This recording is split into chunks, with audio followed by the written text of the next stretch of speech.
नमस्कार. आज मी करते मस्तपैकी अशी चमचमीत लागणारी घरच्याच साहित्यामध्ये पटकन होणारी अशी भेंडीची भाजी. त्याकरता आता मी आणली आहे छोटी छोटी अशा कोवळ्या भेंड्या आणल्या आणि त्या अशा गोल चिरून घेतल्या आहेत. अर्धा किलो भेंडी अशी आणून छान चिरून घेतली, अशी स्वच्छ धुवून पुसून चिरून घेतली. आता मी कढई ठेवली, त्यात तेल घातले. तेल थोडंसं जास्त घातलं कारण कोरड्या भाज्यांना तेल जरा जास्त लागतं. त्यात तेल तापलं की मोहरी घातली. मोहरी तडतडली की त्यात आपल्याला 1.5 चमचा तीळ घालायचे आणि त्याच्यावर झाकण ठेवायचं लगेच, म्हणजे आपल्याला तीळ बाहेर उडत नाहीत आणि तीळ खमंग होतात. त्यात हिंग घातला मग आणि हळद घातली. नंतर आपली चिरलेली जी भेंडी आहे ती त्यात घालायची आहे. ती घालून आपल्याला असं हलवून घ्यायचं आहे आणि त्याच्यावर झाकण ठेवायचं आपल्याला हलवल्यावर,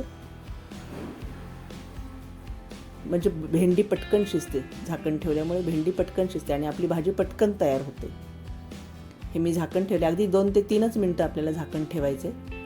ती काढून घेतली. जास्त वेळ झाकण ठेवायचं नाहीतर खूप चिकट होते मग भाजी.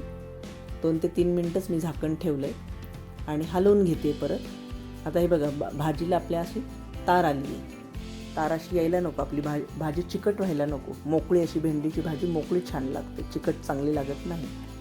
त्यामुळे आता आपण झाकण न ठेवता कोरडीच अशी मोकळी पसरवून ठेवणार आहे कढईमध्येच आणि होऊ देणार आहे. ती झाल्यानंतर आता परत आपल्याला हलवून घ्यायचं आहे.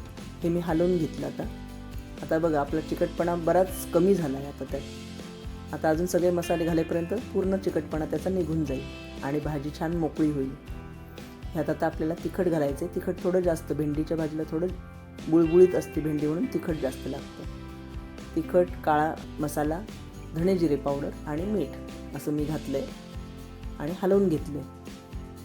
आणि अगदी चिमूटभर आपल्याला याच्यात साखर घालायची आहे. तुम्ही साखर नाही घातली तरी चालते. मला जरा साखरेची किंचित चव आवडते म्हणून मी साखर घालते. अगदी चिमूटभरच घालायची, जास्त घालायची नाही आहे. त्यामुळे मी घालते थोडीशी साखर.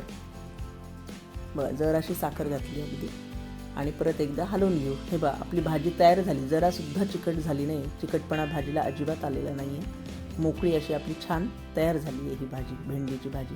आणि अगदी झटपट होते, जराही वेळ लागत नाही. ही मी कढईमध्ये काढून घेतली आहे. छान बघा, किती छान हिरवी सुंदर दिसते आहे भाजी आणि चमचमीत अशी छान लागते. तिळामुळे त्याला एक खमंगपणा छान आलेला आहे.